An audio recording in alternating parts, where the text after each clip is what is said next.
Hi YouTube, my name is Amber and I am here today. It's my first video ever. I'm here today to share my Vbac story with you guys. It's a very long story, so I'm just gonna go through a few things that I think that would be beneficial to you guys.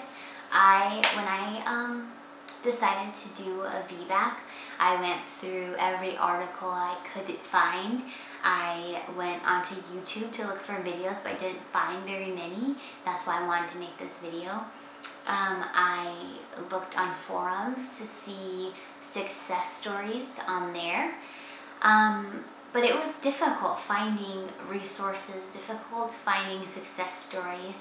So I'm here today just to give you my success story if you're hoping to have a Vbac, to give you some, to just encourage you and give you some light and just give you some hope that it's gonna be okay. That's what I wanted. I just wanted some encouragement from people, and I didn't really get that, but in the articles I found and things like that, I did find encouragement, and I will link those down below so that you guys can read them for yourselves and you guys can get encouragement through there. So first off, my name is Amber, I said that, and I'm a nurse. I have 2 kids now. My first baby, I had to have an emergency C-section, and it was horrible. What had happened was the doctor had told me that I could deliver my baby a week early with help of induction. I took his word for it. I didn't do any of my own research, and I was induced at 39 weeks. It was horrible. I was in labor for about 20 hours, and at 20 hours my son started having late decels, and if you don't know what that is, it's just where the baby's heart rate is dropping to critically low. His heart rate's dropping critically low with every contraction. So a baby's heart rate, I'm not sure about this exact number, but I think it's around 120 to 150. You can correct me if I'm wrong in the comments. But his was dropping to the 50s.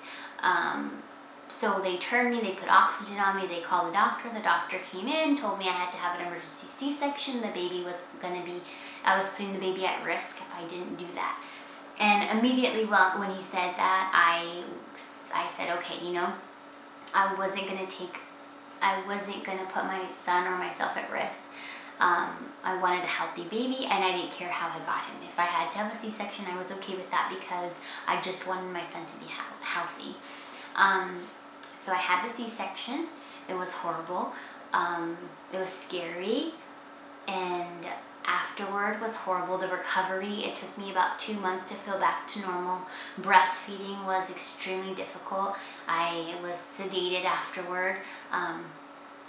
I was sedated from the meds, and I felt like it definitely went through my breast milk and sedated my baby because he could not stay up to eat. He latched on perfectly well, but he would just not stay up to eat. He ended up needing a supplemental formula because he wasn't gaining weight, and I actually had to take pain meds, including Tylenol and some Percocet for the pain I felt. It was horrible. And if you've never had a C-section, an emergency C-section, you probably don't know what I'm talking about, but the pain of an emergency C-section, I don't know if it's the same with a scheduled C-section, but it's horrible because your whole body aches because you went into labor.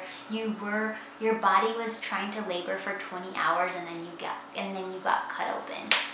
So your body's in this weird, it's confused because your body's aching everywhere because you're like, oh, we're supposed to have a baby, but then you get cut open and your body's trying to heal from that too. So it is extremely painful. It's extremely scary. I feel like it complicates everything.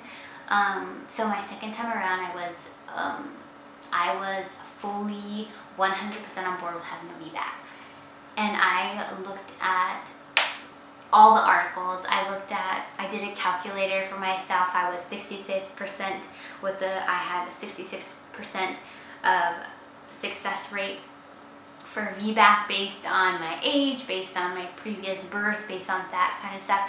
I looked at articles of what increases uterine rupture, what can increase uterine rupture, and what increases your chance of having a successful VBAC.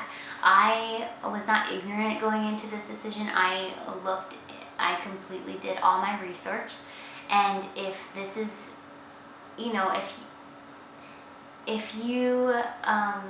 if you have to have a C-section for whatever reason, I'm not saying anything bad about that. It's your child's well-being that you're looking, you're doing that for your child's well-being. And if that's what you have to do, then I think you're a better person and a better mom for doing that. I just personally knew why I wasn't successful the first time around, and so I knew that I can do this the second time around. So let me just go through a few things with you guys. I asked my doctor why he thinks I wasn't successful. He told me it was because I'm too small, that I wouldn't be successful because I'm just too small of a person. I'm 5'3" and I'm 120 pounds. And that is totally incorrect. There is a small percentage of people that are literally incapable of having a baby naturally because for some reason their birth canal, their body is too small. It's like 5% or less. For the other 95% of us, we are totally capable of having a baby naturally. Our body is made for that. Our bones actually stretch when we're in labor, so we can fit a baby through our birth canal. That's what our bodies are made for. So if someone tells you that, don't believe that. Also, things that I feel like really messed me up the first time around, I got an epidural really early that kept me bed rest for 18 hours. Our bodies are not made to be in bed rest. They're made to, walk around, move around, let gravity kind of do its job so that the baby's head weight can kind of push down on your cervix and cause your cervix to dilate. What else did they tell me? Inducing, I recommend, unless you need to, I recommend not to induce. I feel like that kind of, what it did was it told my body that it's time to go into labor when my body wasn't ready. So it actually, in the long run, was saying, open up your cervix, you're ready. All these fake hormones to tell my body we're in labor. But if I would have just let my body do the job the first time, I wouldn't need those hormones because your body makes everything you need to go into labor.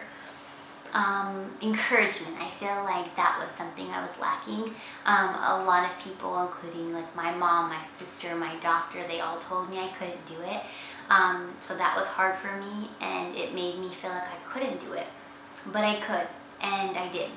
And I had the most perfect VBAC. I went into labor at exactly 40 weeks. I went into labor at 5 in the morning, very subtle labor. It started picking up around 8, and that's when it was starting to get really intense. And I got to the hospital around that time. They checked me, I was 6 centimeters dilated. I had my baby by 10:50, so 2 hours and 50 minutes, and I pushed for 12 minutes. And I had a perfect, healthy baby boy that latched on perfectly, that was wide awake to breastfeed. I was able to get up and pee within 30 minutes. I went home within 24 hours. I recovered fully, I feel like, in a week, honestly. And it was amazing. And it was just the most amazing experience. And if you have had a baby naturally, you know exactly what I'm talking about. It's like this feeling of like, I did it, like I can do this, like I just had a baby, I just did it. Like, it's amazing to see your baby. I can't explain the feeling, it's just incredible.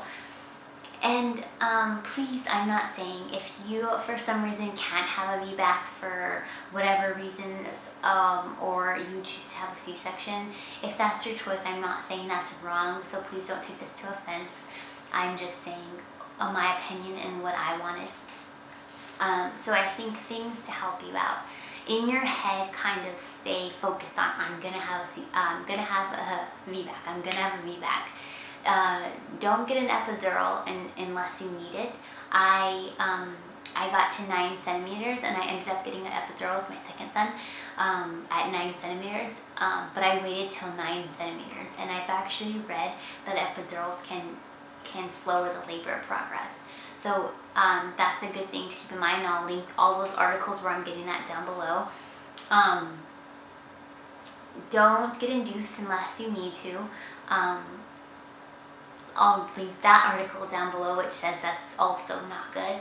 And up until your labor date, just wait patiently. Your baby's gonna come. Exercise if you can. I swam with my second son. Have sex if you can. That actually, the semen actually increases your prostaglandins, which ripen and open your cervix, so that's really good. And just be encouraged to do this. I'm gonna link down all the things that increase your risk for uterine rupture and things like that down below. But if you're at high risk for a uterine rupture, then I would say don't do this, because it puts your baby and you at risk for, you can die from that. So I would say not to do it if you think that could happen to you. But if this is something that you think you can do, and you don't have any major complications or risk factors, I would say go for it. And take all my research and read it and just be inspired by it. And don't let no one tell you you can't do it, because you're a strong woman. You can do whatever you put your mind to. And having a baby naturally is just overall the best thing you can do. You feel better. Your baby's healthier. You just feel empowered, honestly. You feel like you can do anything. You're a superwoman. So I hope that this helps some people. I don't know, even if it's one person, I hope it helps you. And leave comments down below if you have questions and I can answer them. So I hope this helps. All right, thanks guys, bye.